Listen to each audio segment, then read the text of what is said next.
I'm Divyesh Anand. I'm the head of Department of Politics and International Relations. As some of you know, that we had a day-long conference on Tibet this morning, so many of us are quite tired with it. Yet, I'm quite excited and interested and energetic about this particular session, which directly deals with a very important issue, which is about what can international community do or not do in order to help Tibetans gain some dignity vis-a-vis China. The reason I agreed to and it's Ayana's idea, and she's the one who organized part of it, I'm just a co-organizer. The reason I agreed to do it is for two. One, I'm interested in Tibet. Secondly, because we strongly believe within our department that when we do research, it's not only for our own benefit, but there's some responsibility that we have towards the wider public and towards people who we research on. It's very important that we carry on research and carry on a public engagement type of activity meant not only for scholars but non-scholars too. And you'll see that this particular program is part and parcel of the Emerging Powers program. That's the program we run. And we're doing something in Tibet. On Monday, I'm organizing something in Kashmir, another occupied place. On Thursday, we organize something with women and Kurdish issues. And in June, we have a big conference in Kashmir. So I'm very much interested in stateless nations. That's partly my research, but partly research also of few of our PhD students who work in Balochistan and other places. So we should see this therefore in the wider context of people who feel dominated by bigger colonial powers in today's world. But without saying more, I'll pass it on to Ayana, who will introduce the speakers. Then we'll have speakers and she'll lead it, and I'll only come back and question answer. Thanks very much, Divyesh, and thank you all for coming out this evening, and for those of you who are in the conference all day long, thank you so much for staying on. I think this conversation we're going to have this evening will definitely be worth it. My name's Iona Liddell. I'm the Executive Director of an organisation called Tibet Justice Centre. I think many of you will have heard the name and not know particularly much about it, because up until recently we've been nominally US based, but I'm now here in London, and we have another board member also in London. We're a group of volunteer lawyers and academics, I'm not a volunteer but the others are, who do lots of pro bono work, legal advocacy, work at the UN, work on asylum cases with Tibetans, basically thinking about different ways about using the law to support change in Tibet. I've left little leaflets on most of your chairs, so you can look at that. I'll be around later, and our website's very informative too. One of the things that has been most interesting since I started working for this organisation over a year and a half ago now has been the developments in the case in Spain, which we're here to talk about tonight. It gives me really great pleasure to be able to have brought the stunning legal team behind this case to the UK. It's an incredibly important time to hear them, to hear the story of the case, how it was built up, and to hear about the particular political threats that the case is facing right now. However, I'd like to start by framing this panel session around the historic successes that the case has already made. Yes, it's under threat, but already in front of an independent judge in a court of law, Tibet has been recognised as an occupied country.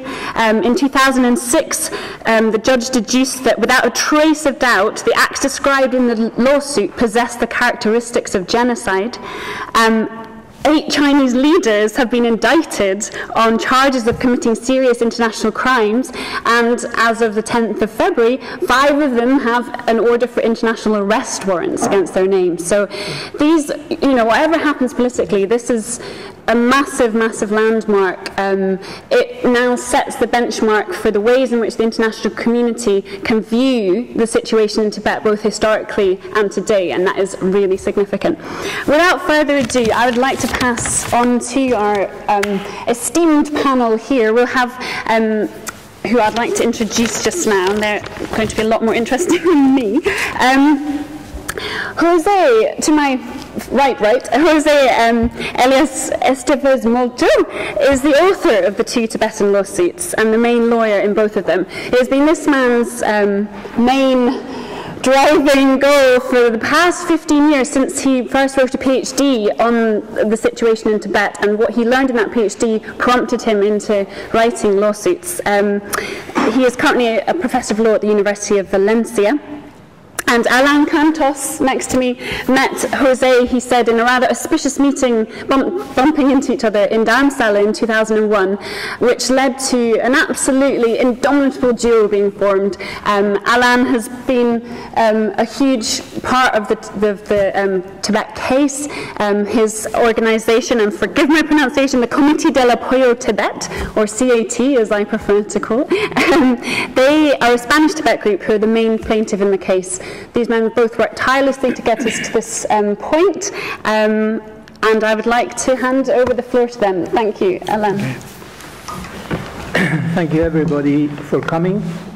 I would like to start thanking the University of Westminster and DBS Anand for inviting us, and very especially Iona Liddell from Tibet Justice Center for organizing all this, Kate Saunders from ICT, always an inspiration and support, and Alison Reynolds from International Tibet Network, and all the colleagues and supporters. And I also want to make a special thank you to Mariola, the wife of Jose, who has been directly, indirectly, an incredible support for him and for all of us.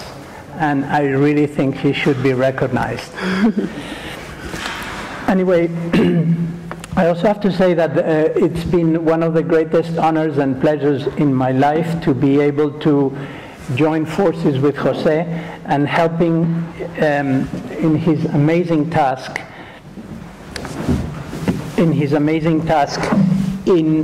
Basically, my role has been as a facilitator, translator from the legal language to society. Like in science, where I come from, these people talk funny, and it's very difficult to understand them, and they are complex academic matters that no one understands, and somehow these lawsuits require the assistance of other agents from NGOs, victims, media, politics. It's not just academia. They really need the support. And my contribution is helping Jose and trying to translate his amazing writings to the court in a way that people can understand. And it's not easy. Anyway, this work represents, in a way, the power of one or two, or the power of a few. I don't care. But I just want to say this for students, postgraduates, and young lawyers or activists, that sometimes rigor and persistence pays. And it's something we've learned along the way. I'm not sure we were totally aware that it would pay, but after 15 years, it looks as if something was achieved, something important. The Tibet cause is great and globally attractive, but there are great obstacles. And these two obstacles are fear and ignorance, and I may add cliches. The Tibet cause is also a big karmic time bomb, I think, but it would be too philosophical to get into that. But I think maybe you can understand that what is at stake is very, very important in the balance of humanity. When I say fear and ignorance, I mean fear from the ever-present Chinese giant that is always threatening and always appearing to be impossible to deal with, and they're going to spank us whatever we do. We are going to be told off, and we are going to be threatened. So there's a certain fear, and it's normal. And ignorance, because universal jurisdiction is something difficult to understand at first sight. And when I talk about cliches, part of this is the submission to China, submission to cliches. It all goes together. I think it all started with a disgraceful and unfortunate cliche, which is business is business. I hate it. Because if we stop at that, and that's all we talk about, then there's nothing to do. We all go home and business is business. This is a very toxic cliche that, because it's my work to deal with people, I'm always facing it, and it's like it's a conversation stopper.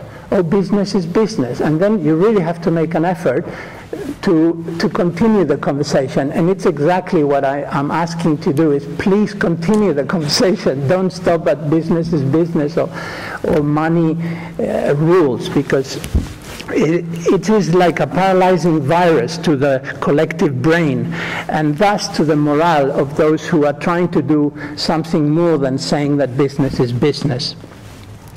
It is really quite pathetic to understand that politicians from right and from left, like in Spain for sure, and are scared, their knees tremble to say hello to the Dalai Lama, because business is business. I mean, what kind of joke is that people are afraid to say hello to a person like the Dalai Lama because business is business? And actually they do. In Spain he's been God knows how many times, and not a single leader from the left, or the president from the left or from the right, has dared to say hello to him.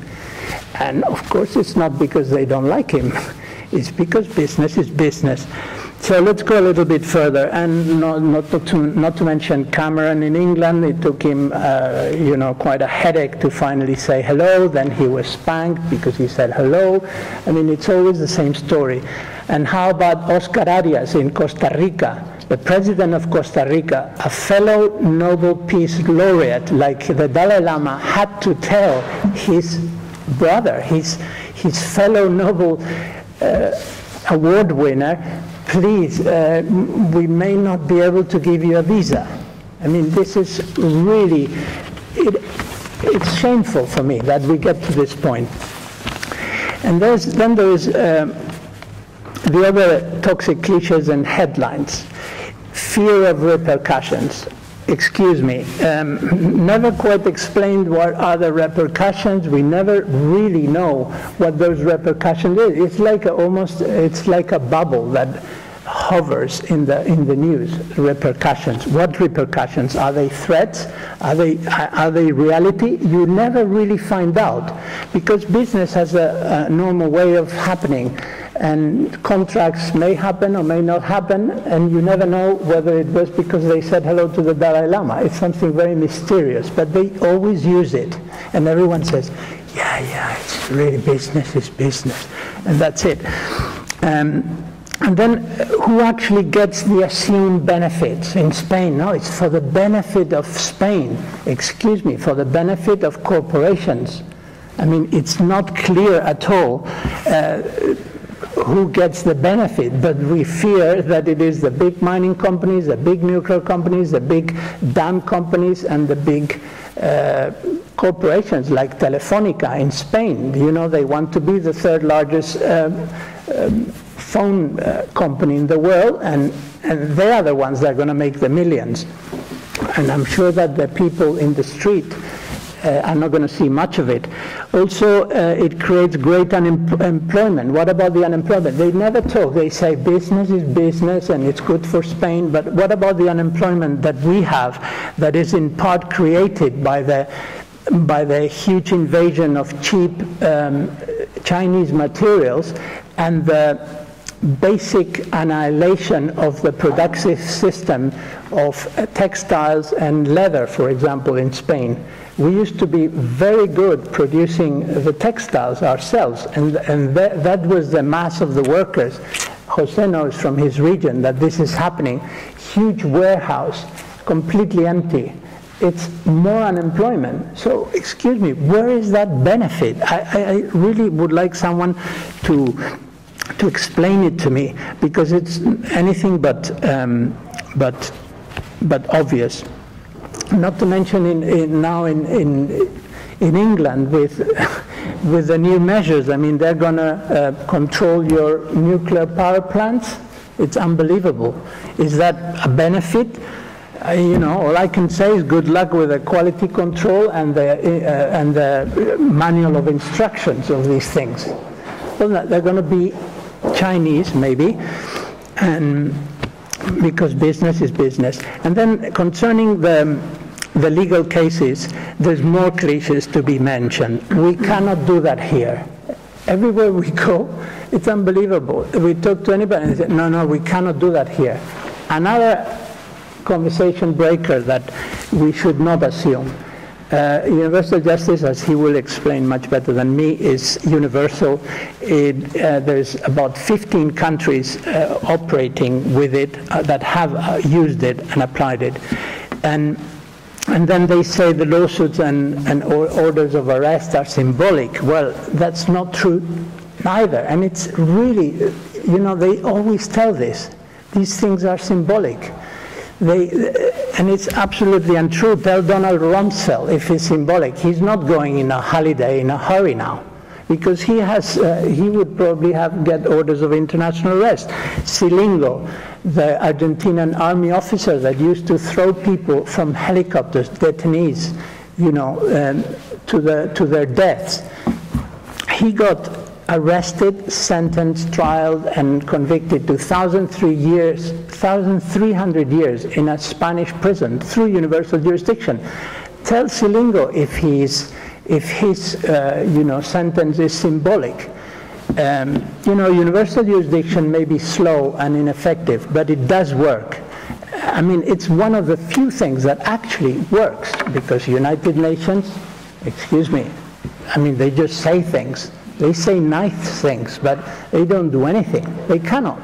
And it's nice to have them, but, they don't really work in a active sort of way. Rios Montt in Guatemala, the dictator responsible for the Mayan genocide, he's got orders of international arrest in Spain.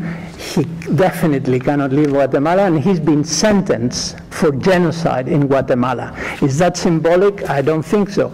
Rwandan military, etc., etc. So to go on a little bit, the reform in Spain affects not only the Tibet case, but other cases. This is where we have to decide whether we are celebrating or whether we are in a funeral, because as some of you are aware, we went from celebrating a pretty big success in the judicial with the orders of international arrest, and then because of the business is business, the Spanish government has voted to reform the law, to shut us down and shut basically all the cases to the dictate of China. So all I'm saying is that the reform will affect all the other cases. And another thing that I cannot stomach is that part of this reform says that there have to be Spanish victims. Spanish victims, universal law, it's like saying, what part of universal didn't you understand? It's completely ridiculous, and yet they do it with absolutely no shame. So, to go further, let's agree that business and consumption is the driving force of the economy, but what about principles? What about democratic values? If all our excuses and motivations revert to business is business and money rules, the ever-present cliche, there is the danger of becoming just a big ministry of finances of Beijing. So if we don't want to become civil servants and bank attendants of the finance government of Beijing, we must help in a few precise things: preserve justice in Tibet and everywhere, preserve judicial independence of our states, and England is not, free from that. And you may be next in England. And in summary, help preserve basic principles too, not just money. Because everyone agrees that money and business has to be preserved, but I don't think they're completely incompatible. They shouldn't be one at the expense of the other. So I want to finish by saying that we have to remember it's very important for this case, and the way we've been driving this case a long, almost 10 years, but Jose 15, I must say, because he is really been cranking it. But these are not just words, they're just what has kept us going, and is to remember that justice is not about complicated laws, or not just about complicated laws, judges, trials, and prison cells, like in the movies. I have a friend, a very famous writer in Spain, that every time he sees me, he says, "When are you going to have Jiang Zemin in Alcalá Meco prison?" You know, as a joke. He says it in a good heart. But that's, in a way, what people think. Justice is getting people in jail. And justice is a very long train that starts with denouncing the crimes. It starts by giving the victims a chance to speak their story and to, you know, explain their suffering, not to a journalist, but to a court of law. This we have all witnessed, the amazing relief that these people get from being able to tell the story to a court, not a journalist. That is very sympathetic. So it's not just about the things that we see in the movie, and it's certainly not about business and trade. For God's sake, it is not. And to finish, for us, and this is how we've been moving along, it's about victims' rights and dignity. It's about redress. It's about accountability. It's about truth and non-violence. And finally, it's about never again. Thank you. That's all for now.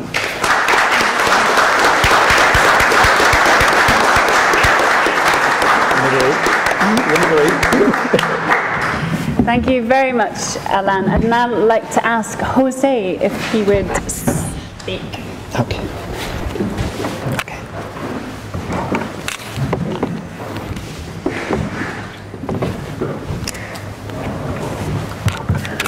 Well, good evening to everyone. And first of all, I should like to express my sincere gratitude, obviously, to our guests, Dr. Divya. Thank you for the opportunity to be here. Also, thank you to Iona Liddell from Tibet Justice Center and Kate Saunders for your support to these legal cases and for your direct testimony in Madrid in the Spanish court. I should also like to offer my special thanks to my friend and colleague, Alan Cantos, for having made possible for universal justice for Tibet to have gone so far. It's very clear that without his energy and efforts, none of this could have happened. And finally, and above all, my heartfelt thanks to all the Tibetan victims whose suffering during decades of silence and impunity has been our main focus and source of inspiration. Well, I'm going to talk about one attempt to challenge impunity. And it's an attempt to transcend nearly 60 years of impunity and overcome national boundaries and geopolitical interests in order to provide access to justice just for a fraction of the victims who suffer so much pain and loss in a vacuum of silence. And first of all, it should be reminded, from a legal point of view, that the basic principle of criminal law is its territoriality. That is to say, the principle by which states are competent to try acts committed within their frontiers. However, a series of exceptions exist concerning territoriality within criminal law. And in this sense, it is amazing how sometimes the application of the principle of extraterritoriality of criminal law does not lead to any legal controversy whatsoever, such as in cases of drug dealing and the arrest of a boat of drug dealers on the high seas. Yet, on the contrary, in nearly all those cases where the objective is to pursue those responsible for the systematic violation of human rights, cries of alarm are raised both in legal spheres and in some doctrinal sectors. Regarding this type of cases, international conventions are in force and have been ratified by the vast majority of states, who in turn have incorporated these obligations into their internal law. And yet, despite the existence of a law and the fact that everyone agrees unanimously that, for instance, genocide should be persecuted, in actual fact, a large gap remains in justice. In general terms, there is ineffectiveness not of the law as a whole, but in the law regarding human rights, and more so when these violations are committed by the top leaders of the states. Therefore, in view of sometimes the absolute inefficiency of the principle of universal justice when it comes to persecuting those responsible for universal crimes, it becomes inevitable to refer over and again to the term impunity. And in these difficult times, when democracies seem to kneel to market power, as has mentioned Alan, and to economic interests, we should repeatedly must rescue the origin, objective, and need for the concept of human rights. Otherwise, we will be returning to the dark ages when those in command assume sovereign power, which they exercise it absolutely over their subjects.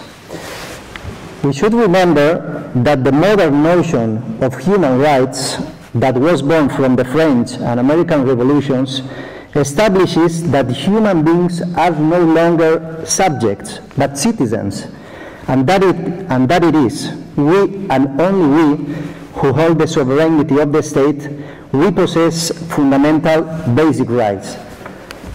This new social contract, coming from the, as you know, from the French alignment of Montesquieu and Rousseau, tell us that the existence of governments is only justified in as much as they guarantee, apply and protect the basic rights inherent to the human condition.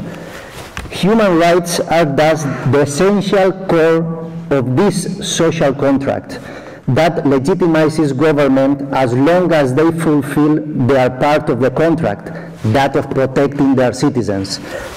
However, during the first centuries of its existence, the protective effect of this social contract was purely internal.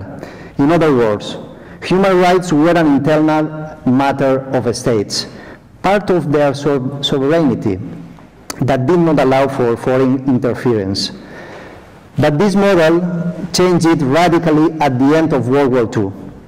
The horrors of the war, the genocide, the millions of victims led to the international consensus that the most heinous and systematic human rights violations neither could nor should be considered internal affairs any longer.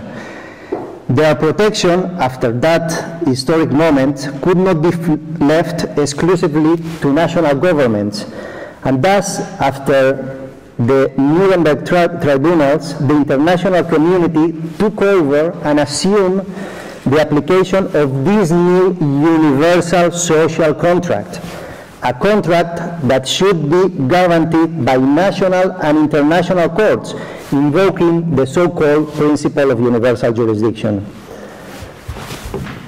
Originally, in our case, in Spain, there is an article 23.4 of our Organic Law of Judicial Power that establishes that the Spanish jurisdiction is competent to try a series of international crime regardless of where the crime was committed or the nationality of either the victims or the accused. The crimes expressly recognized by this article include genocide, terrorism, and it says any other crime that under international treaties or conventions should be pursued in Spain.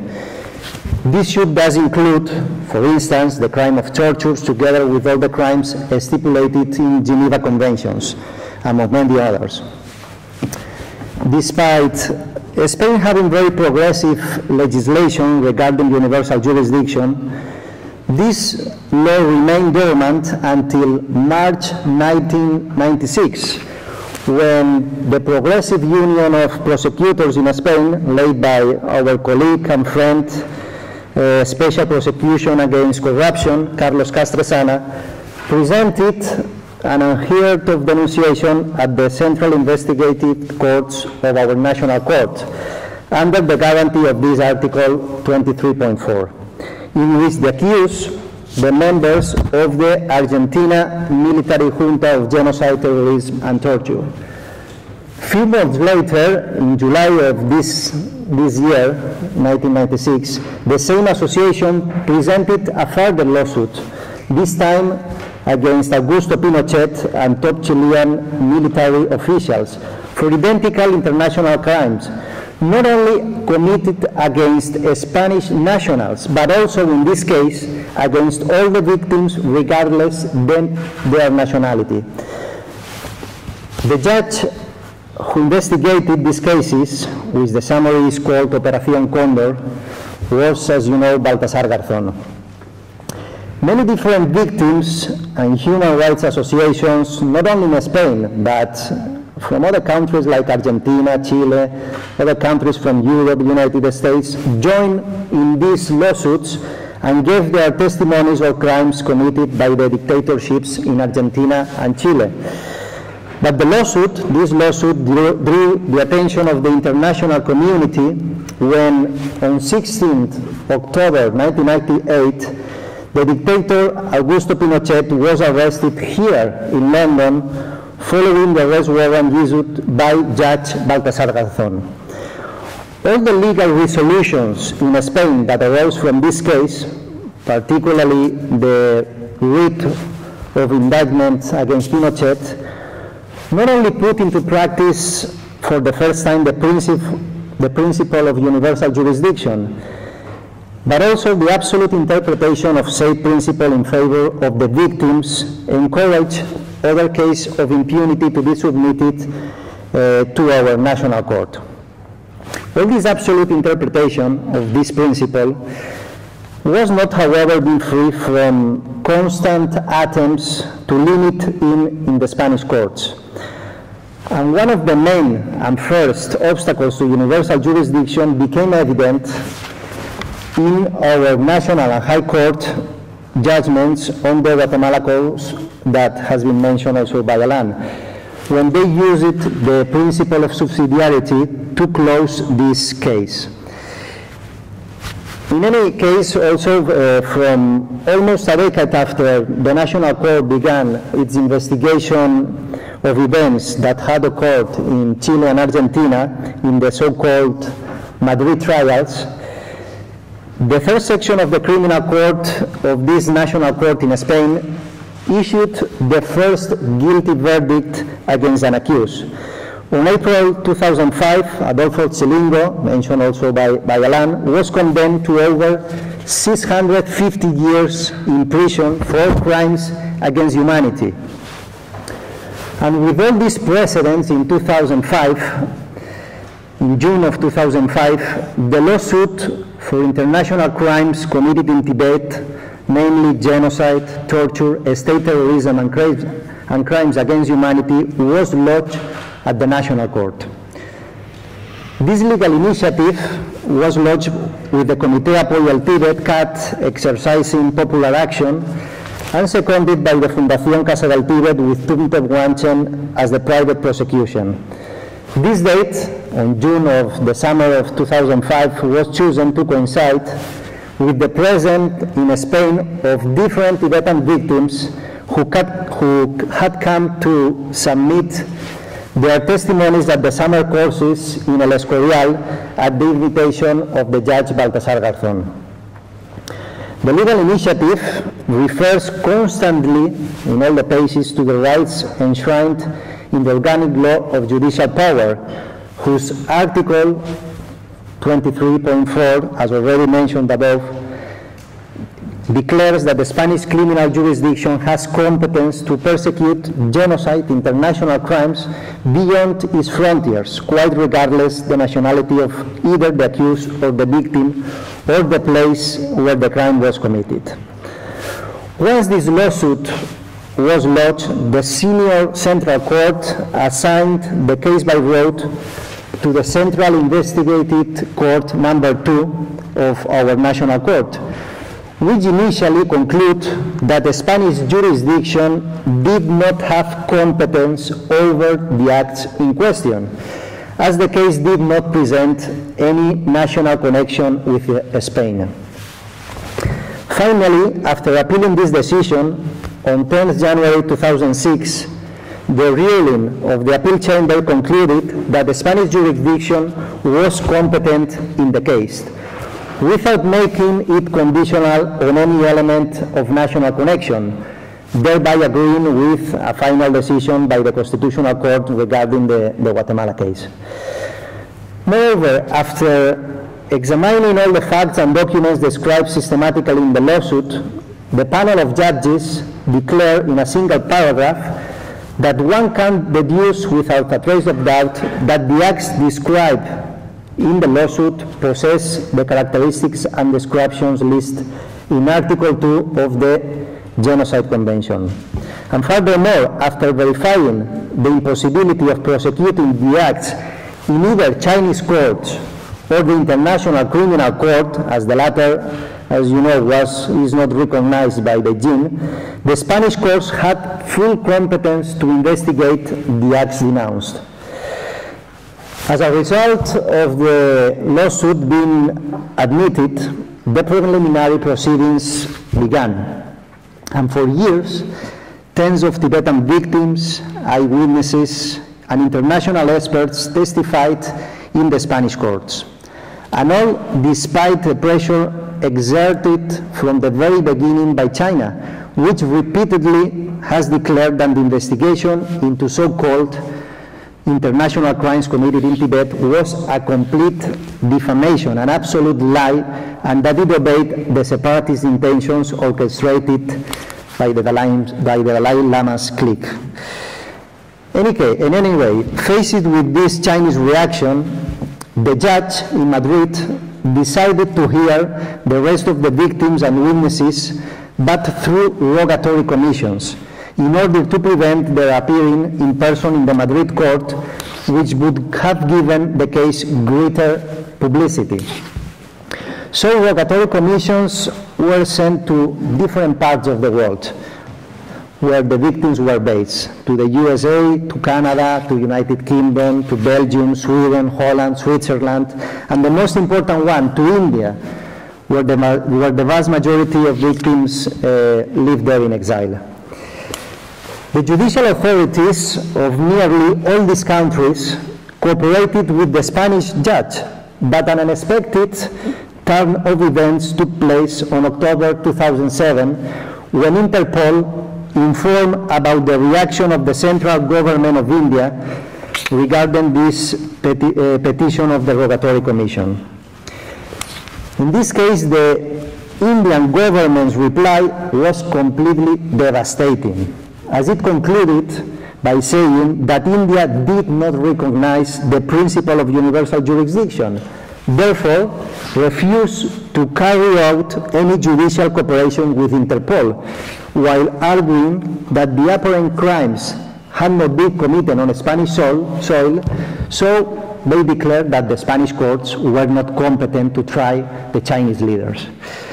A declaration that, to all appearances, violates the most basic rules of international law, and it's quite inappropriate for a democratic country based on the rule of law like it is supposed to be India. Well, the impossibility of victims in India being able to testify in that country is what led to their testifying again in Madrid in May 2008. At the very same time, as a result of the Chinese authorities' violent oppression of the Tibetan population in the spring of 2008, a second lawsuit was lodged and admitted, classifying the acts as crimes against humanity. Chinese leaders, 1 week before the celebration of the Olympic Games in Beijing, again protested at the behavior of the Spanish judiciary and warned that using the question of human rights in Tibet was just an excuse to interfere in China's internal affairs. Despite this political pressure again, and a reform to universal jurisdiction in Spain in 2009, the Audiencia Nacional, our national court, continued to investigate the case of the Tibetan genocide. Later on, as you know, in a judicial order years after, in last October 2013, the Chamber of Appeal of the Criminal Court of the Spanish National Court agreed to indict former Chinese President Hu Jintao. The ruling explained that not only had his diplomatic immunity expired, but he was found responsible for international crimes. And expressly, the judges said that during the various repressive campaigns that took place in Tibet from 1988 to 1992, he was party secretary of the Chinese Communist Party in the autonomous region of Tibet, which necessarily, says the court, implies, if not direct participation in the harassment of the Tibetan nation and people, at least sufficient organizational capacity and competence to have directed a series of actions and campaigns aimed at harassing the Tibetan people. A few weeks later, another ruling by the same Chamber of Appeal caused a definitive diplomatic reaction. Coming just after China had been under scrutiny for her universal periodic review at the Human Rights Council in Geneva, the Spanish judges ordered international arrest warrants to be issued against 5 Chinese leaders, including former President and Party Secretary Jiang Zemin and former Chinese Prime Minister Li Peng. This time, the impact of the National Court's ruling in the judiciary and in the media sparked an immediate Chinese diplomatic reaction which had its repercussions on Spain's democracy. And this time, China just did not limit itself to expressing its strong displeasure or calling the arrest warrants shameful, but means no words in its direct threats to Spain. Referring to Spain's judiciary, Zhu Weishun, president of the Committee of Chinese Religions and Ethnic Affairs, the leading advisory body of the Chinese parliament, declared, referring to these judges, "Let them go ahead if they dare." The dialectic offensive continued, with Chinese Foreign Ministry spokesman Hong Lei warning that this despicable act is doomed to fail. And with this objective in mind, the pressure continued. China first transferred its anger to the Spanish ambassador in Beijing, and then sending a Chinese delegation directly to our Spanish Congress in Madrid. On last December, Hu Jintao, Deputy Executive Secretary of the Tibet Autonomous Region and head of this Chinese delegation in Madrid, expressed their perplexity and demanded from the Spanish congressmen a definitive political solution to this mess. And the Spanish government has not hesitated to lay our democracy at the feet of China. And just yesterday, the Congress passed a bill to put an end to universal jurisdiction in Spain, purely in order to retroactively close the Tibet case. The form and content of this new reform of Article 23(4) of our law does not augur well for the victims of forgotten conflicts, as this new amendment constitutes, in words of the most reputed expert in international law in Spain, Professor Ramiro Brotons, a conspirational step in favor of granting impunity to those friends with business links. It is well known that Europe and Spain are in a state of crisis, but the economic recession is not the main problem. The question that should concern us is the disintegration of European values of identity that have been a point of reference throughout the world.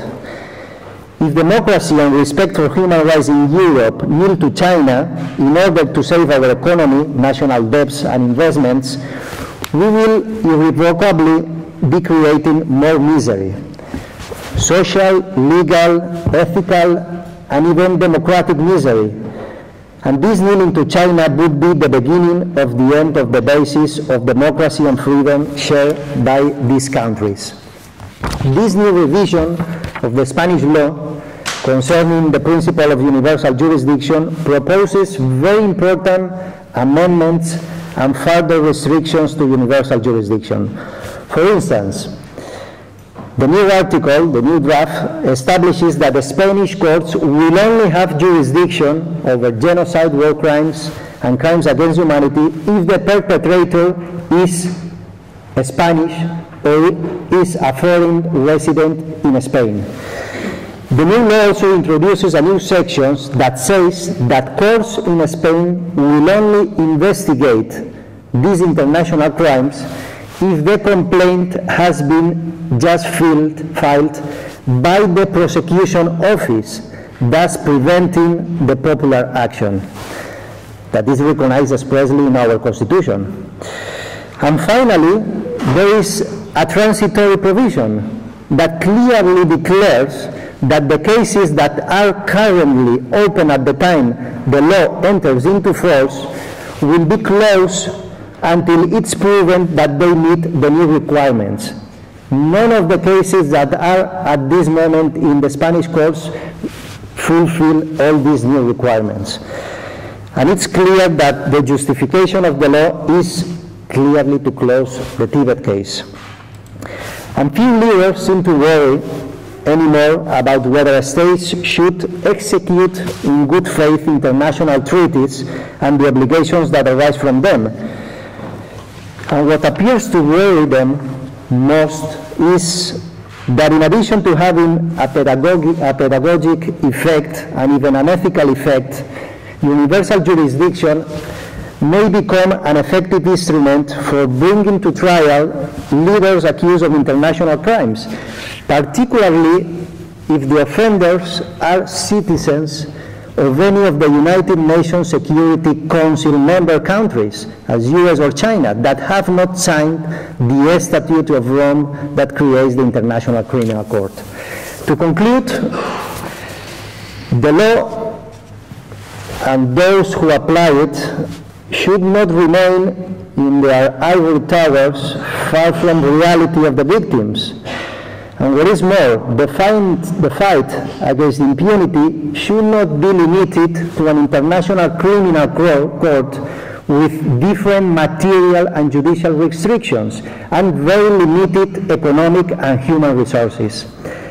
In these cases, the judicial good that is being protected is humanity as a whole, and those judges and jurists who criticize universal justice are blind to the world of values, submissive to power relations and dominations, and obviously insensitive to finding judicial solutions in time in order to meet changing human needs, and should not lose sight of the values invoked by the victims or ordinary citizens. Values and principles of the social contract that are not only ethical but juridical and should in practice be the inspiration and regulatory basis of all international order beyond any political or business convenience, as reflecting, for example, in the Spanish judge's conclusion on the Guatemala case that says, by removing impunity for serious crimes against humanity, such as genocide, the exercise of universal jurisdiction contributes towards peace and the humanization of our civilization. It is true that it cannot bring the victims back to life, nor bring all those responsible to justice, but it can help to prevent some crimes and it can bring to trial some of those responsible. It thus contributes towards a world that is safer and more just, and towards consolidating international law rather than violence as the habitual method of resolving conflicts. Thank you very much for your attention.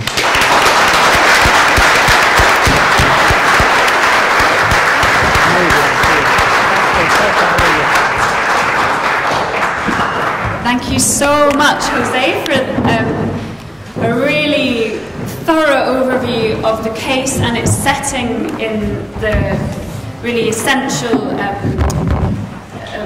principle of universal justice. I'd like to now call up 3 respondents who will speak very briefly from different points of view to that, because of course this is law, it's complicated to get our heads around, and these 3 respondents will speak to that, speak to what it means for us, for the UK, for us as human beings, and for us within the Tibet movement, for Tibetans. I'd like to call up Kate Saunders, who's the Communications Director at International Campaign for Tibet. And not only that, she has been an expert witness in both the Tibet cases. So she has been in Spain and testified before the judge. And I'd also like to call up Samduk Tenzin, who is a Tibetan blogger and has written on this case and what it means for the Tibetan exile population. And I'd also like to call up Dr. Radha, who is a professor of law at this very university, University of Westminster, and she will speak from a sort of wider perspective on this issue. Thank you. If you could all limit your time to a few comments so that we still have time for questions afterwards, that would be wonderful. Mm-hmm. Thanks, Kate, if you'd like to make a start. Mm-hmm. Thank you for inviting me to join our esteemed colleagues here on the panel. And you may have seen the cartoon that came up on the screen, which is of the 2 Spanish matadors confronting the sort of great slavering beast, which it named as nationalism and fascism, a cartoon that wasn't mincing words there, that appeared in the Taipei Times.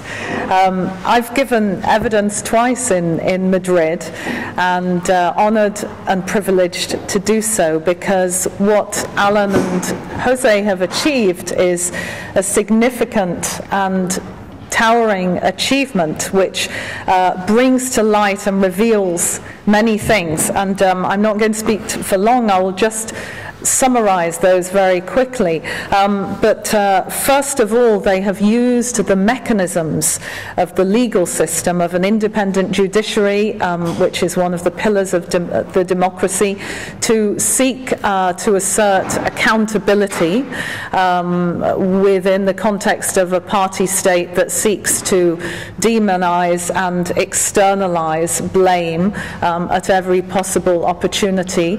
Tibetans know how important this is. They know that this matters. So that's very significant. And it also sends a very strong signal to the Chinese leadership, even before arrest warrants are issued. The fact that individual leaders are named and on a list recognized by a national court is very significant, by an international criminal court. So, and secondly, as Alan and Jose have both stressed, and this is one of the reasons that I admire what they've done so much, is that they are motivated by giving a space to Tibetans who often have no other recourse to express themselves. Many years ago, I wrote a book about the Chinese Laogai system, and I interviewed a lot of Chinese, Tibetans, and others who've served in prison for long periods. And several of them mentioned to me that often when they were in prison, they had a nightmare, they experienced a nightmare that when they came out, when they were released, nobody would want to listen to what had happened to them, and nobody would believe them. And I later found that there were resonances of this same occurrence in Holocaust literature as well. And it brings to mind Palden Gyatso, who, when we heard about the success of the recent rulings, Palden Gyatso, the monk who served more than 33 years in prison camps in Laogai, he said that he could die happy, and that's a huge achievement in itself for these individuals to be able to express and to have a space in a criminal court to talk about what happened to them. And then finally, I think that this is also become an important case. politically, and it matters to the rest of Europe, because here you have an authoritarian party state seeking to assert its leverage and overturn an established world order and principles of international law, and that sets a very damaging precedent that all of us in Europe should be very concerned about. And interestingly, after the latest arrest warrants were issued, after the latest, while Spain has been doing the ruling right-wing party has been doing its best to now challenge international law and eviscerate the spirit of universal justice. The Chinese state media issued a statement complaining about the arrest warrants, and even after Spain had taken so much trouble to adhere to what Beijing wanted them to do, describing Spain as a small and frivolous member country of Europe. So in a similar way to how the Chinese state media described Britain as well, after Britain had tried so hard to accommodate Chinese concerns after Cameron's visit. So just to conclude with, we were in Brussels last week, and Alan and Jose spoke to a group of MEPs and lawyers and others, and this is to give an update. Alan and Jose and the other members of the team are indefatigable and indomitable, and of course are not accepting this as the end of universal jurisdiction in Spain. So they have come up with a new strategy, and which they launched last week in Brussels, which is to seek to engage in advocacy with the Spanish socialists to challenge the proposed change in the law through saying that this is unconstitutional, it contravenes Spain's constitution and also international law. So there's a statement that was issued last week. If anybody wants to see it, it's up on International Campaign for Tibet website, and there's an advocacy action ongoing about that at the moment. There's a limited time window for it. If anyone wants to know more about how they can get involved in that next step in the strategy, then let us know, or maybe Jose and Alan can speak about that. Thanks very much, Kate. If I could now ask Sandvik Tenzin to say a few words of reflections on what's already been said. Thank you. Thank you, Ayana. I think we would all agree when I say that it was truly fascinating and inspiring to hear from both Alan and Jose here about the two Tibet cases and about all the political, legal and technical challenges that they had to navigate to push forward these litigations as far as they have done. News articles and snippets that appear in various media outlets about these cases, I think, rarely does justice to the amount of hard work and sustained effort that goes into initiating such intricate lawsuits. So I would first of all like to thank Divyesh here and Ayana for organizing this event and for giving us all this opportunity to reflect upon and appreciate the relentless work done by these two gentlemen here.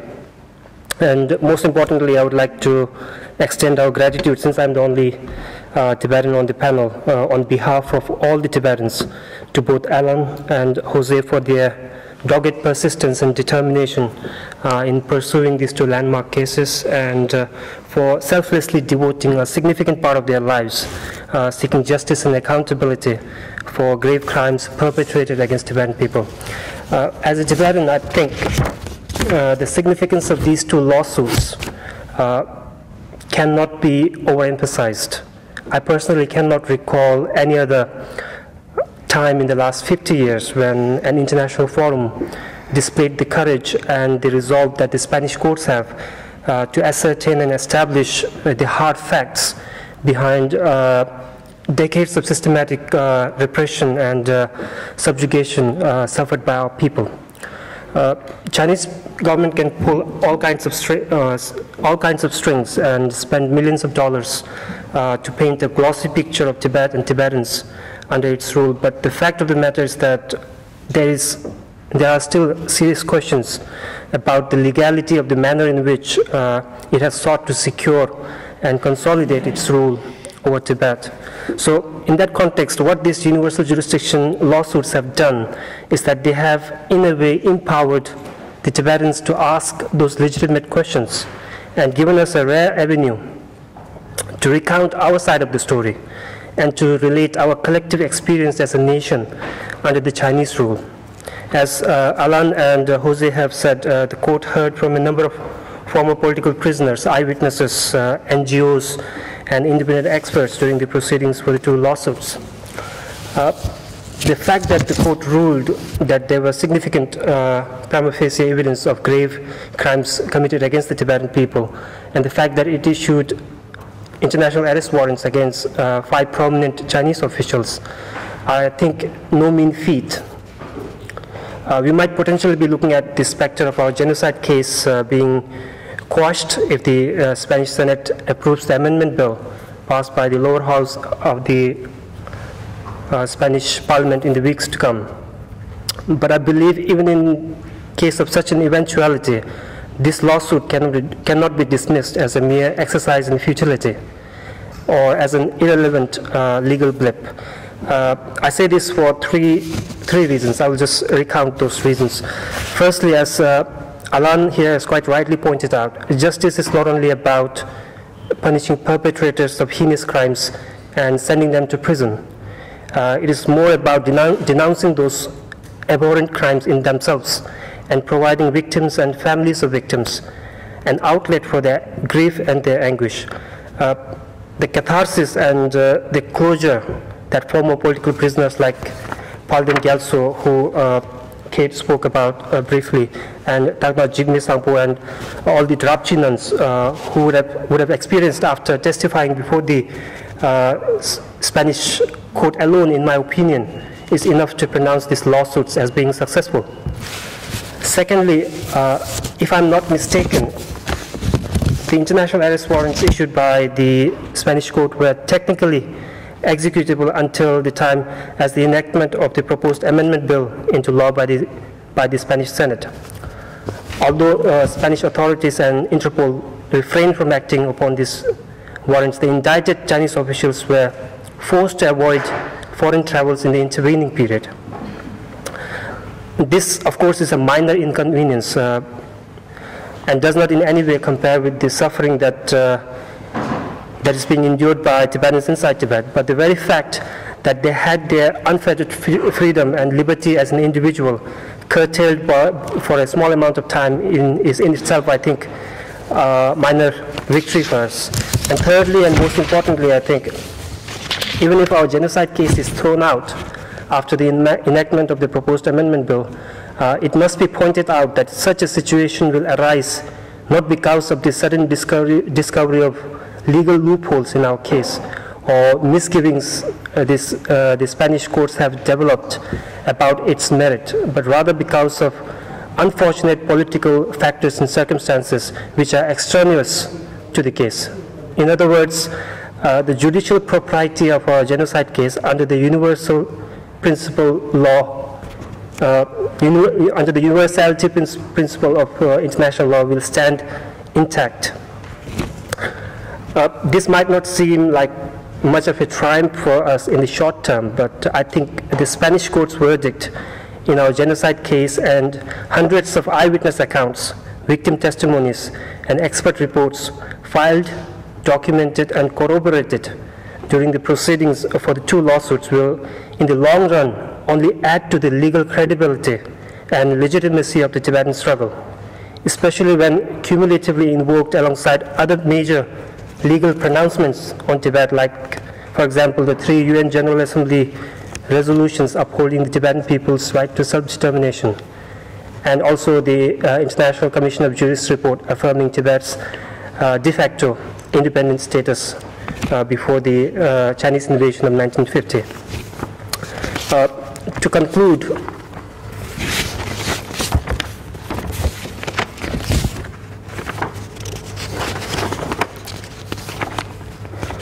as for us Tibetans, I think more than 50 years of suffering in exile have made us all quite resilient to setbacks like this. So we understand that we are engaged in an asymmetrical struggle wherein we experience more setbacks than successes on a daily basis. But what we will do is we will keep scavenging for opportunities at the international stage to voice our legitimate grievances and concerns. The prospect of our case being thrown out is no doubt quite disappointing, but I'm also certain that we Tibetans and proponents of international justice like Alan and Jose here will simply dust ourselves down, rise up, and come back to fight another day. Thank you.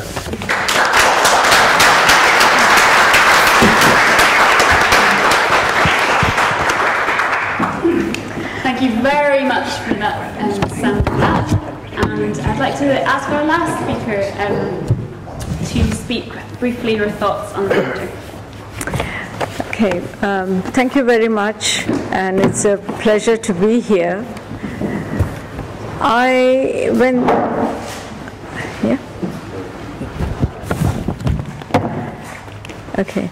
When Dibesh asked me to come here on this panel, I was not sure if he knew who he was inviting and whether I was the right person. And in fact, I not only emailed him back, I even sent him samples of my writing and said, do you really think I am the person to come here? And after hearing the panelists, I'm really wondering if I'm the right person in the right place here. But regardless, I'm here. And when I was hearing them speak, the legal representatives here, I was reminded of my own life as a human rights lawyer in India, working for social justice movements, working for human rights defenders. And when I wore the gown and stood before the court, it was like a Jekyll and Hyde phenomenon. I was a different person. The gown came on, the band went up, I was a different person.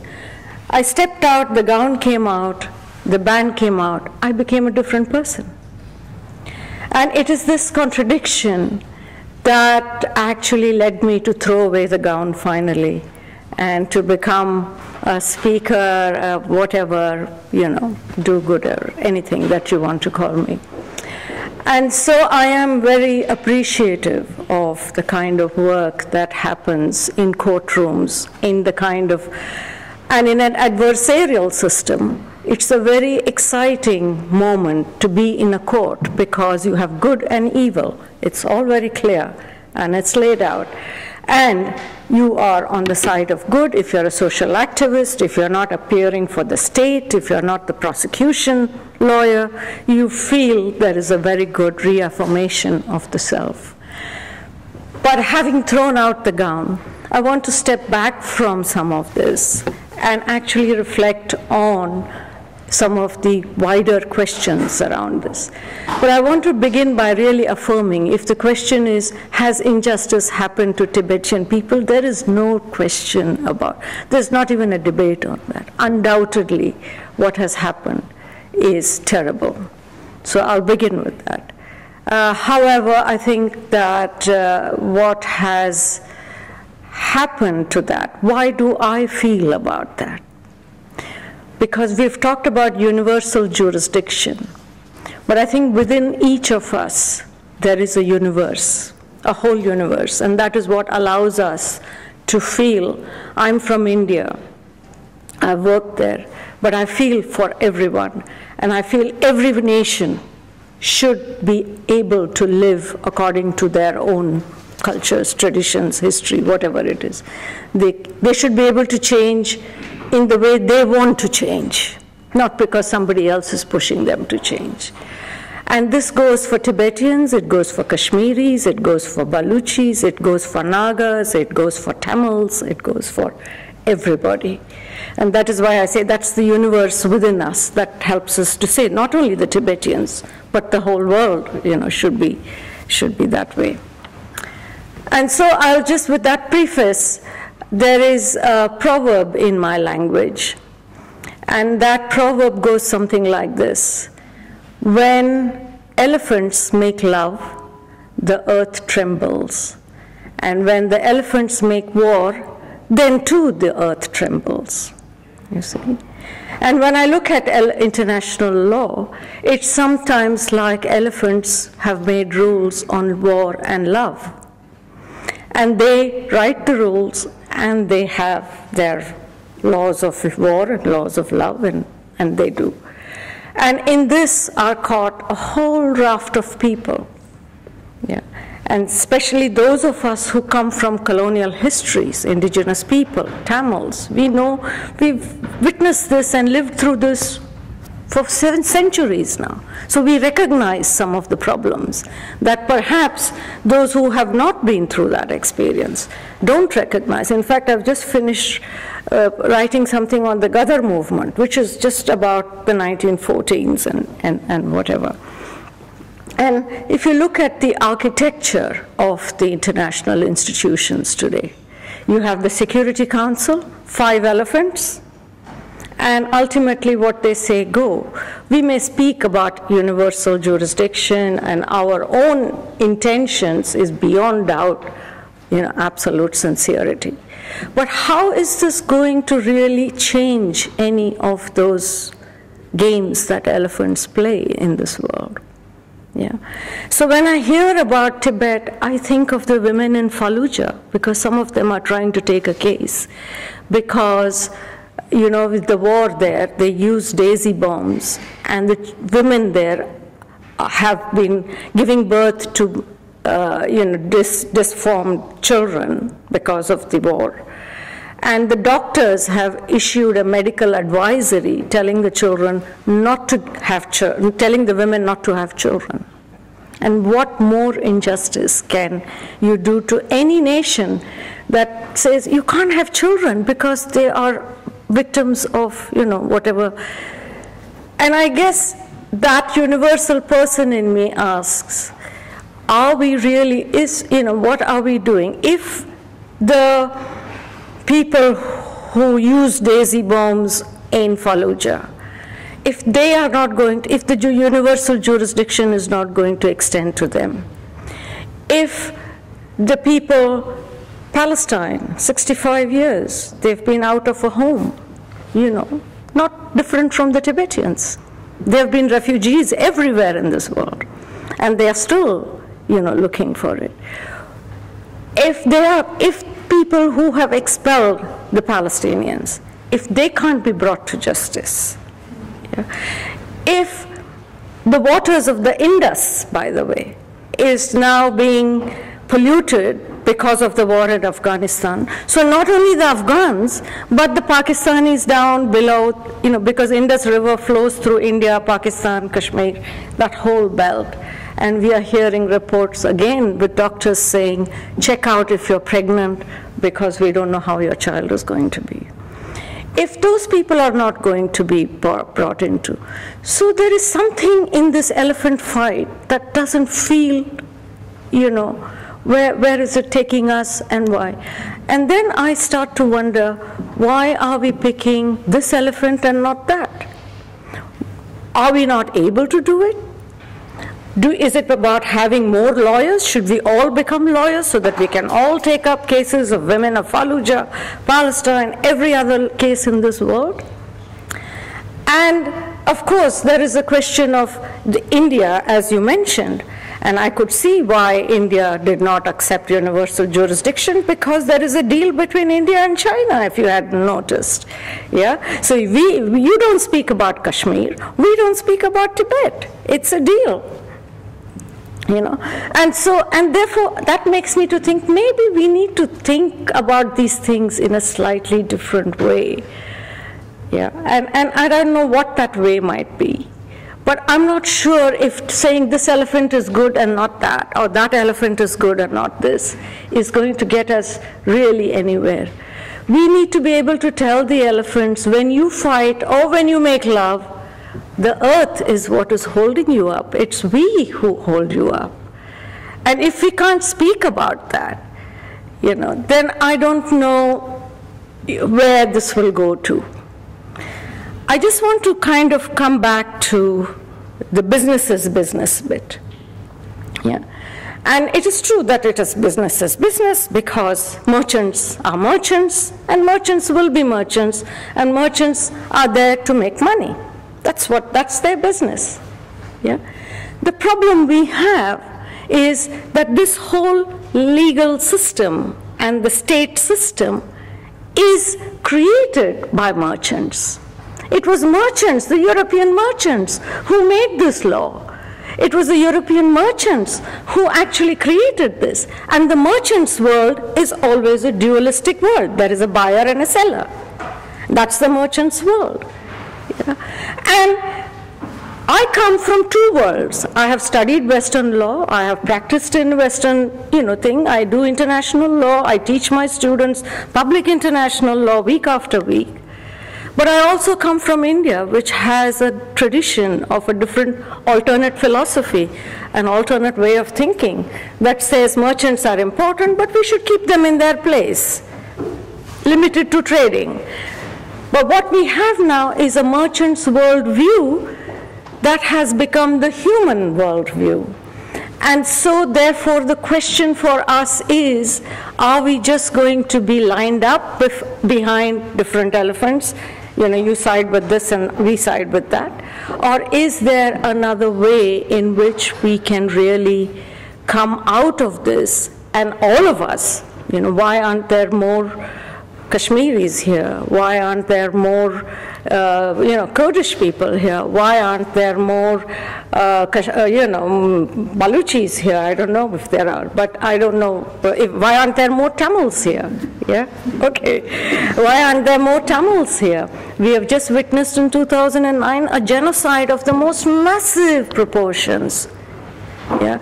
Government says 100,000 people, but 200,000 people, and they are still without their homeland. Yeah?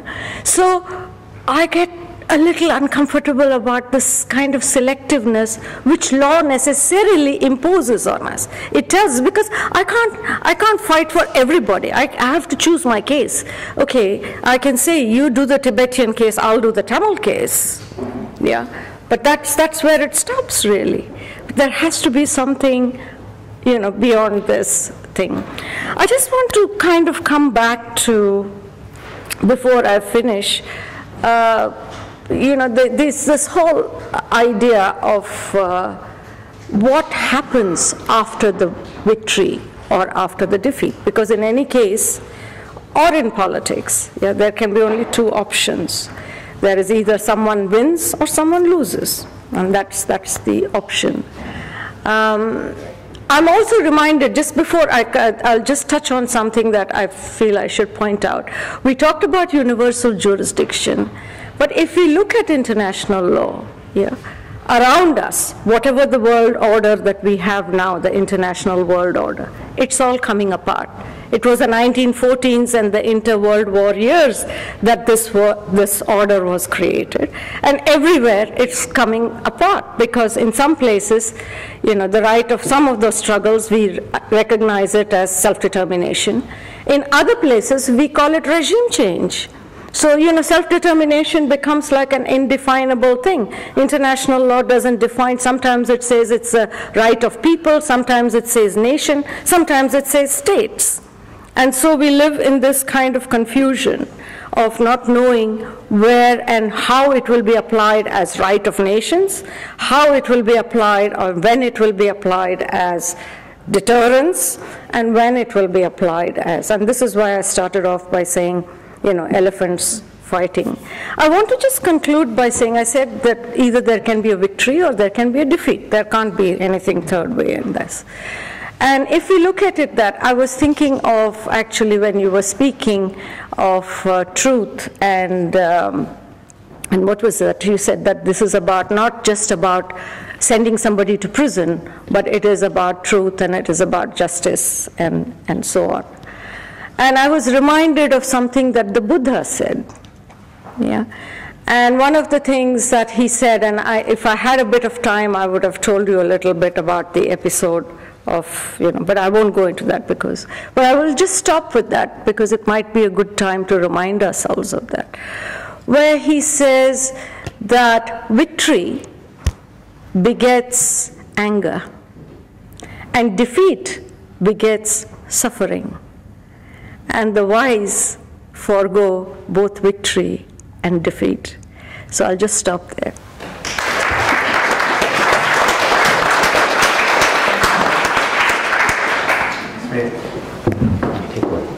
All the speakers, respondents, and specifically to Iona for sharing the most important part. Now we have exactly 20 minutes for questions, comments, criticisms.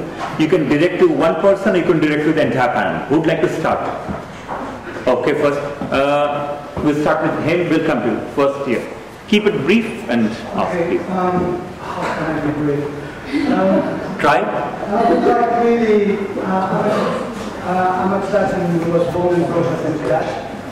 And I would like to express my immense gratitude to Dr. Jose Esteve Molto and Mr. Cantos, whose name I can pronounce, I'm not saying. But I would like to really extend this gratitude also to your company and your friends and family who involved in this case. And it's really the work that went into it, from collecting with painstakingly the sort of witness accounts to the intellectual reflections upon legal processes, to negotiating your path through the complex Spanish legal court, legal procedure. It's unimaginable to me.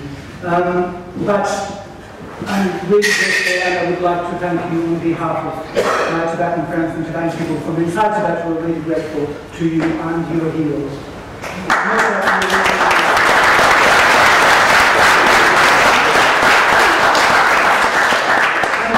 And I would like to just say on the point of, is it a defeat or triumph? The subsequent legal sort of development, the legislative development in Spain is not really, they don't bode well. But I think it's a victory. I think it's a victory for human and compassionate consciousness of Spain, not the consciousness of business is business.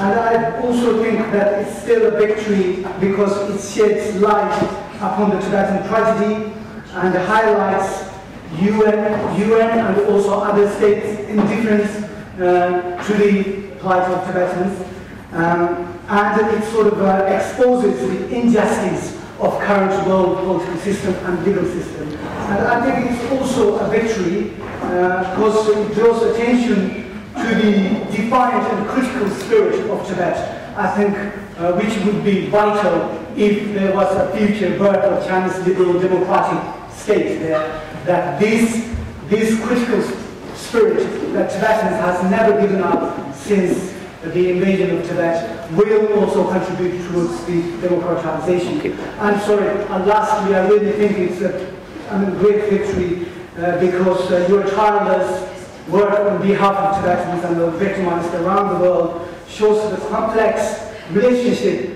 between big business, big corporate business, and CCP controlled cutthroat capitalism. I think that your work exposes this and this complicity in murder and torture. You make that known to the world, and that is why it's incredible and it's unbelievable. My question is, why the case was restricted to the period of 1971 to 1998? Why not 1950s and 60s? Oh, can you answer briefly, then we'll go.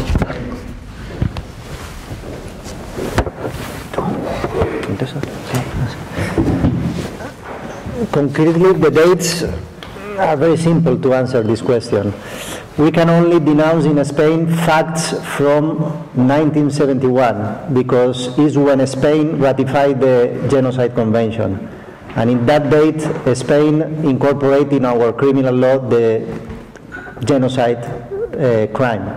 And before, there are some judgments that say that we cannot go before. That's the reason, the main reason. In any case, in the lawsuit, it is well written and described from the very beginning that all the acts that happened after that, 1971, all of them came from the crime of aggression that is also in impunity from 1950. And that is very clear in the lawsuit. Moreover, it has been mentioned also here today, that the Spanish court has recognized that Tibet is an occupied country, because we try to denounce that there are some violations of Geneva Conventions, and in that sense the panel of judges says that it's clear that it's an occupied territory, and in this sense it's a direct violation of these Geneva Conventions that are incorporated into our Spanish law since 1951. So the question of genocide is clearly because we have to be very strict in order to avoid that the judges refuse our first lawsuit. That's the reason.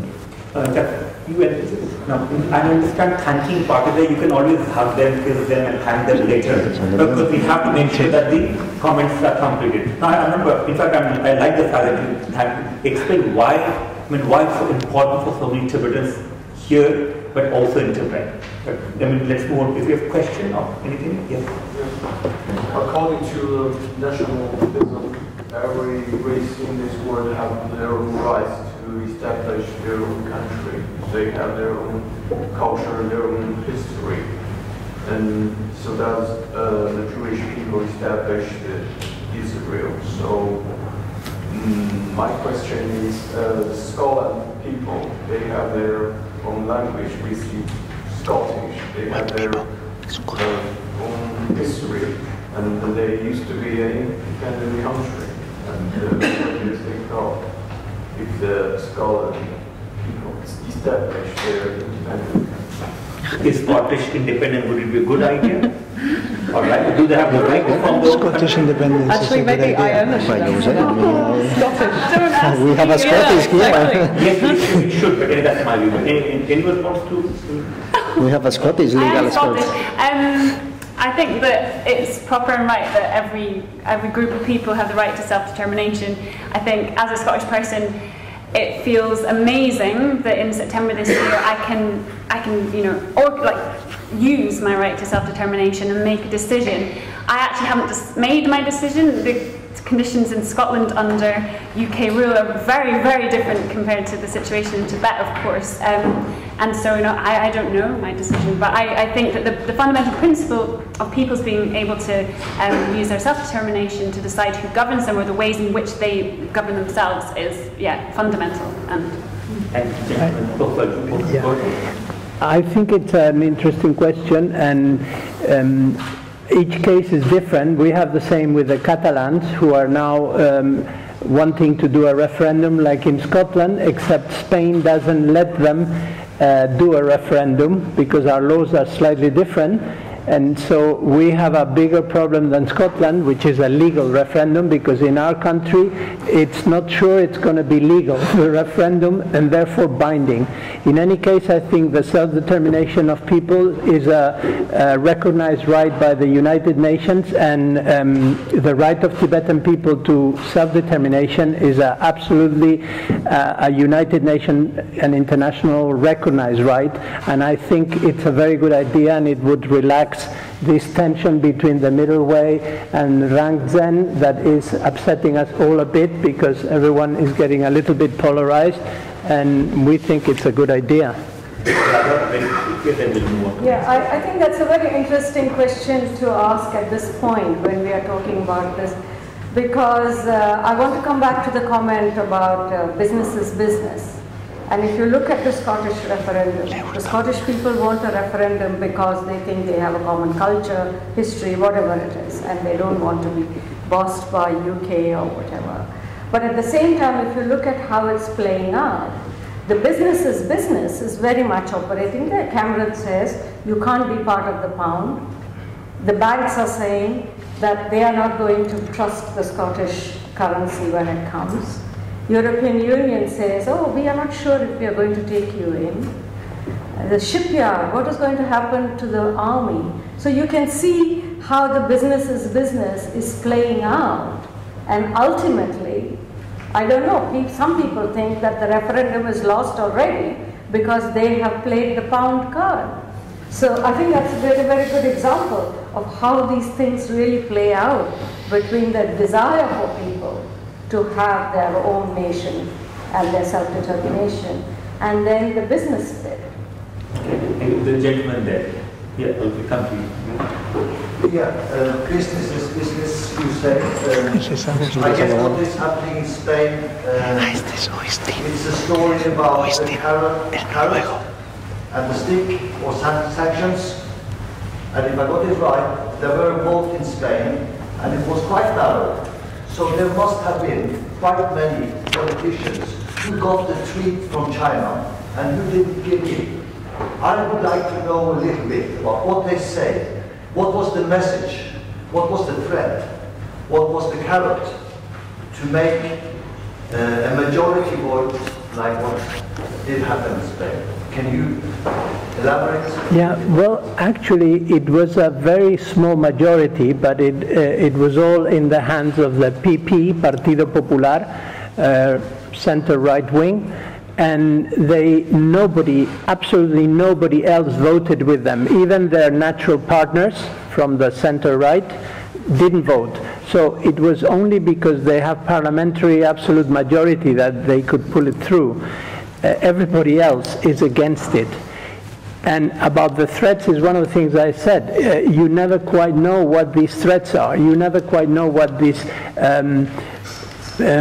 contracts in danger are. And this is what really upsets me. It's a big bark and threat, but you never hear the end of it. And business, usually some business go through and some don't, regardless of what the Chinese say. I mean, this is the world of business. Sometimes happens, sometimes don't. But here is like a toxic virus of the brain that when China speaks, everyone starts trembling. And I am really puzzled by that and disgusted. Yep, but I would like to add something. In any case, there is a concrete threat that it has been exposed in the last debates in the Congress in Spain. And the concrete threat is 20% of the Spanish debt in Chinese hands. This is a very concrete thing. And another very concrete thing are the investments, for example, of Banco of Santander Bank in China. And who is funding the political campaign in Spain? To these parties, Bank of Santander, among many others. So there is a very close link with the investors in China and who is funding the main politicians in Spain. It's very clear. But they don't say it, and this is what makes it repulsive. It's in the dark.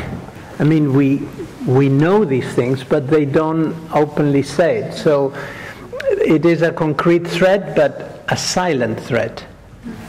We'll take 2 or 3 questions together and then you can answer them together. So first, for the lady and then Matt, please.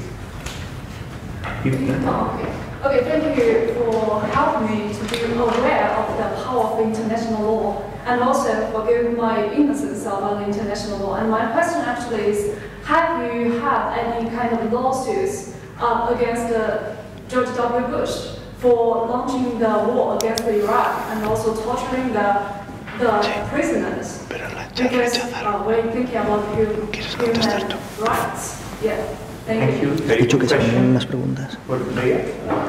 quite interested in that on that right to self-determination. So my question is probably a bit speculative. I mean, my question is how likely or how realistic will be for Tibetan people living in Tibet or the Tibetan plateau to assert their right to self-determination. The reason I'm posing this question is because I know the Han Chinese immigrants to Tibet is probably about the same size of the original Tibetan plateau. So despite all this political pressure from the PRC regime, if the Tibetan people can be categorized into people, how about those Han Chinese people living in Tibet? Do they have rewards if Tibetan want to assert their right to self-determination, despite PRC political pressure. The reason that I'm also asking to exclude this political pressure from the PRC is that the collapse of the PRC or some fundamental change of the regime is now probably becoming more likely. So I know it is now really difficult to assert its rights because PRC is still there. It still has a UN security permanent seat there. But even some change with the regime, I mean, what will be the implication for the Tibetan people in terms of their right to self-determination? One question about self-determination, how realistic it would be for it to be a legal perspective. And the second question is about to what extent have there been similar cases against George W. Bush and others, or is China an easier target? Because we can say that somehow China's values are different from yours. Yeah, about Bush, there has been a lawsuit in Spain, but here's something I said at the beginning. It was not very well, it was not a very rigorous lawsuit, and because of the incredibly high profile of the lawsuit, it was rejected within seconds. It was not admitted, and it was a bleep, a microscopic bleep in the headlines. So there was an attempt, but I don't know the details, but it wasn't very rigorous and certainly not very persistent because they weren't even given a chance. You understand the second question about the self-determination, how realistic it would be legally for self-determination to be exercised by Tibetans? I would like also to say some words about the Bush case and this administration, because in fact in Spain not was only lodged that lawsuit against Bush, that it was not accepted because in that moment Bush was the president of the United States, so he has immunity according to international law. But there are several cases against some US officials, and they are still open and under investigation in Spain. For example, we have a case of killing of a Spanish journalist in Baghdad by the US Army, and this case is still open, and there are several international arrest warrants against some US Army officials. But also there is a case open in Spain regarding the tortures in Guantanamo, because some of the tortures have a Spanish nationality, and the case is still open, and the reform is going to close also these cases even there are Spanish victims. So not only the case is against Bush as a person, but there are several cases against the several army officials. And the legal team. Yeah, no, and there is another case against the legal team that orchestrated all the torture campaigns around the world and the CIA flights. So there are several cases open around the Bush administration, not only in Spain, but in Germany, in France it was also tried, now in Canada. So the open to universal justice for all these victims is also open. And the other question was? How realistic is self-determination be legally for Tibetans, given that there's so much migration taking place already? How realistic is it? Okay, how realistic? How realistic was to lodge the lawsuit in Spain in 2005? Everybody told us that we were completely crazy, but you have to try it. You have to put into action the rights. And for example, the Sahrawi people that we left from the Spanish colony to Morocco, they have also the same problem. And there are some try to reach some agreements about the referendum, that who has the right to vote in a future and hypothetical referendum. And the right to vote is not, it cannot be included in this case all the Han Chinese immigrants. But for example, the International Commission of Jurists in several reports, the last one in 1997, has very detailed said who is going to have that right to vote in a referendum of self-determination in Tibet. And they say that only Tibetans and descendants of Tibetans that live in 1950 And also they will have the right to vote, all the Chinese that live in Tibet in that period and the descendants of Chinese from 1950 until now, but not the newcomers. This is what are the conclusions of the International Commission of Juries. The problem is to put it into practice. Obviously, we have the Security Council there, but it does not mind that we have to press and to insist and pressure that it must be the right. Maybe it will arrive in 5 years, in 20 or 70, but you have always to put in mind the objective of this self-determination right of the Tibetan people, Palestinian people, Sahrawi people. Radha, you want to say something, and then we'll move to the last two questions. Yeah, just very quickly. I was also wanting to just tell you that on the 14th of March, we are having a Canadian QC, Dennis Edney, who's going to come and speak in the law school on this question of Guantanamo Bay prisoners and bringing those people to trial and justice. And he has defended some Canadian citizens who were in Guantanamo Bay. So, you know, for all of you who are interested, please do come along.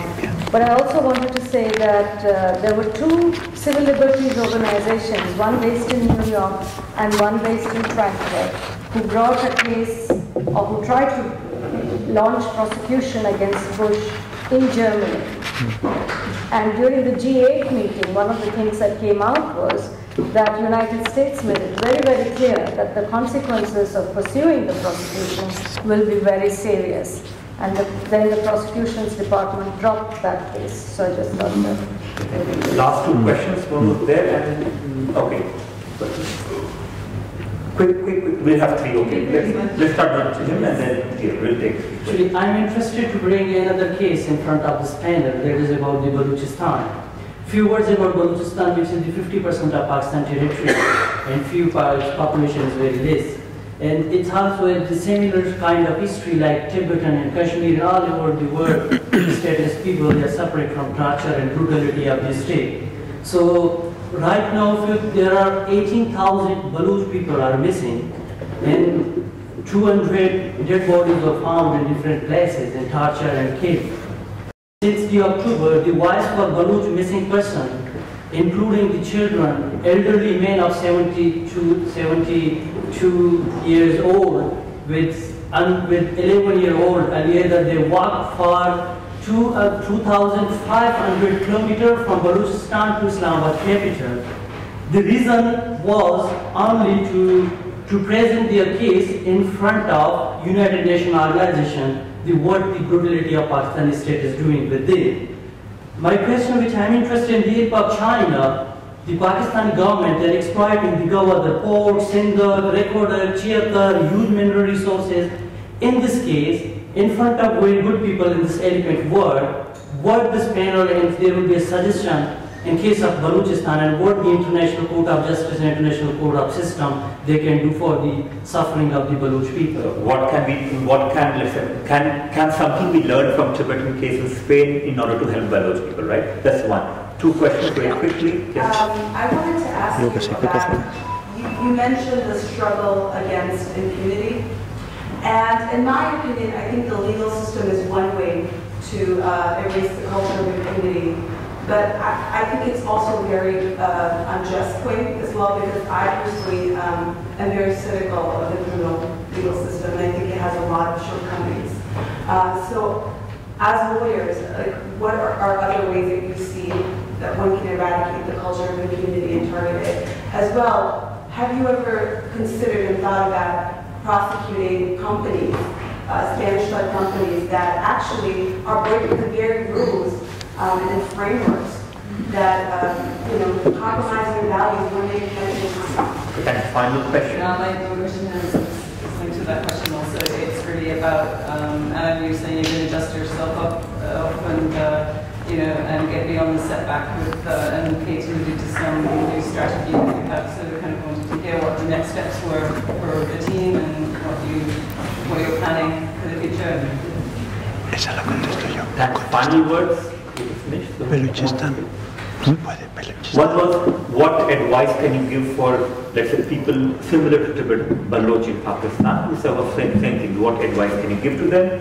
Second was, she was fairly skeptical. Why not bring cases against big companies that are involved? And third one, I forgot. Next step. Yes, what's next? Balochistan no puedes. Yeah. From the case of Balochistan, there are so many cases. Obviously, if we go to universal jurisdiction in countries like in Spain, now that door is completely closed at this very moment. There is no national connection with Pakistan, with Balochistan, with Tibetans, with no country about international crimes. So from now, that door is completely closed, at least in our country. Maybe you can try it in other countries. For example, if you can go to the French courts, if there is some Balochistan victim there living in France with the residency or with the double nationality. For instance, you can go to try a case in the French courts. And then you can also check in other countries. And another hypothetical and utopical thing, well, was as it happened, for example, for political and geopolitical interests in the case of the crimes against humanity committed by Gaddafi in Libya. Okay, Gaddafi, Libya was not a part of the Statute of Rome of the International Criminal Court, but if the Security Council, again, is completely in charge of this case and it has the will to take the case and give the order to the prosecutor of the International Criminal Court, a case can be initiated there, but it depends completely of political interests. And now Pakistan, obviously, I guess that nobody is going to dare to do this in the UN Security Council. I have no more ideas what to do about that case, because now we are in a state, in a moment that it's very difficult to take not only that cases, but so many cases before justice. And the other question was regarding which one? The big companies. Yeah. I completely agree with your position, and we have been since some years studying the implications of some mining companies in Tibet and other ones who can be involved in some cooperation, complicity in international crimes. We have been paying attention to all these details and to the transnational companies, but by now we don't have the proofs, we don't have the concrete facts to do it. And we have also researching about Spanish companies that are engaged in all these things, but at this very moment we don't have the facts to do this. And we have different precedents, not only in the Spanish courts, but for example in Belgian courts, because they have denounced, as you know, some oil companies, and they have been condemned there and sentenced to indemnization. But in any case, many people is thinking to completely change the strategy and focus the universal jurisdiction in transnational corporations. For example, Colombian lawyers and Spanish lawyers are trying to go ahead with universal jurisdiction cases, focusing the attention of the behavior of Spanish transnational companies in South America. And that's the future of universal justice. I completely agree. I just want to encourage you not to be discouraged by international law, because as slow and inefficient as it is, it's, if you want, all we have. And it reminds me to all the criticisms to democracy from pretty advanced democracies. Okay, it's as imperfect as you want, and it really makes us angry, and we really want to puke about the things we see. But if you go to countries where they don't even have that, to Niger, to Chad, or to, you know, other places where there is no democracy, then you may miss it. So hold in there, have faith, and just be persistent and rigorous. And I think international law is, after all, a little bit better than the alternatives, especially United Nations, where it's just words. And then there was... Who's the next steps? Next steps. Holiday. Next steps. Holiday. Yeah. The next step is trying to have a holiday.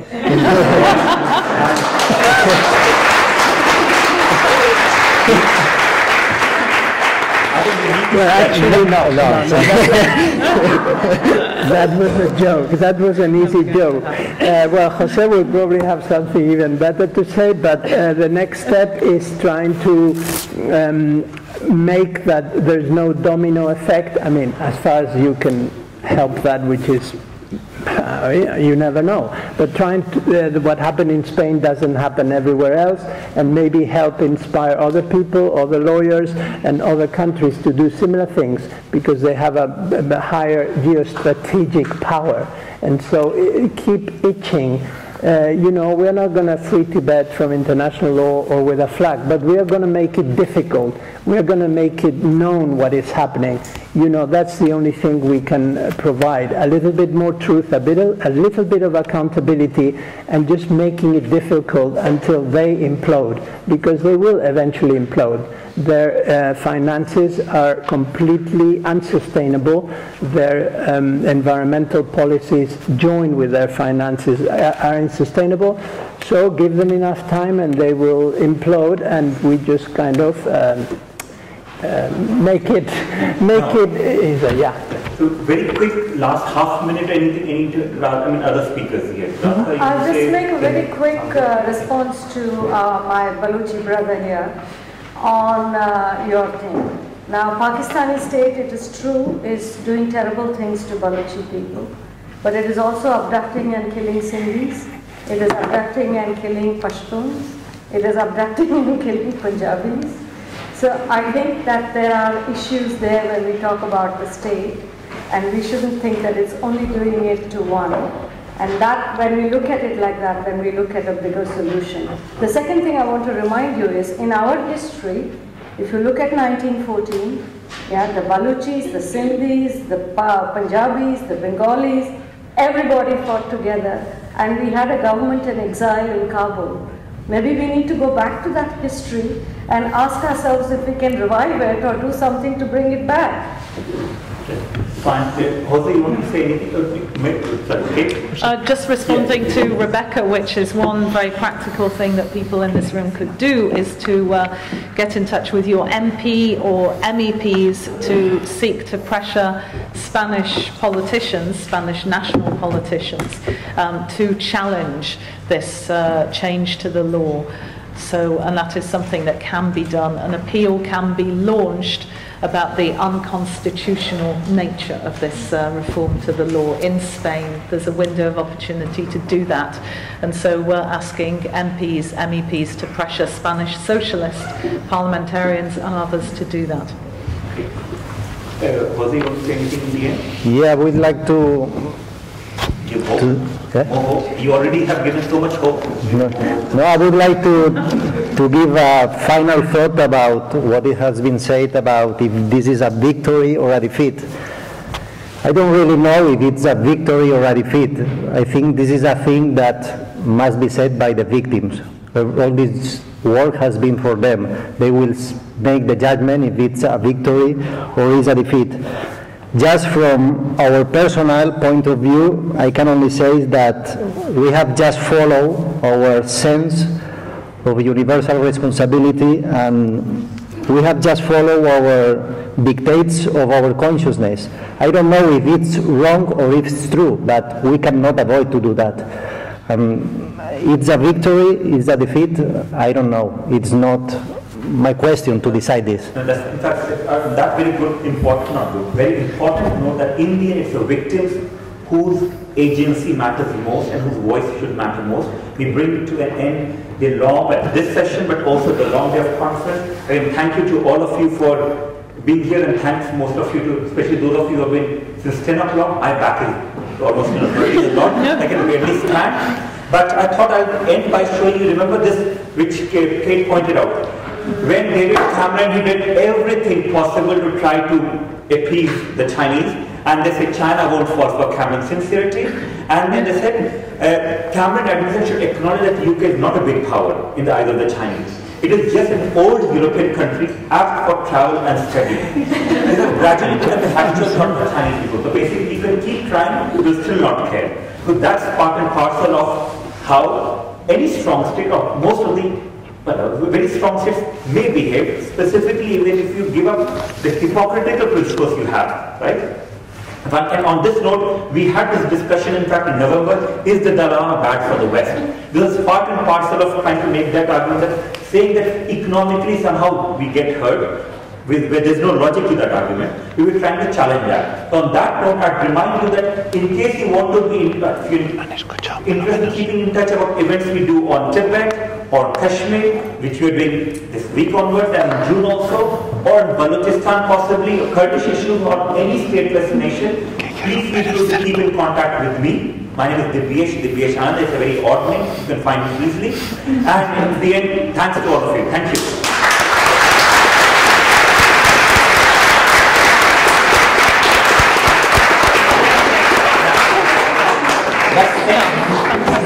Some of us are going for dinner nearby. If you want to join,